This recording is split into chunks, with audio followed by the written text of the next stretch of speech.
I just want to take time to tell you a story about a man called Shouting John. John joined a dead church. They didn't believe in shouting. They didn't believe in dancing and speaking in tongues. But when they opened the doors of the church, John joined that church.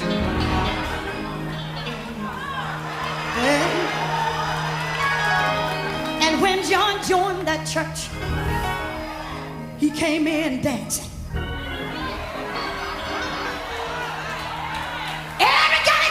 Everybody got disturbed.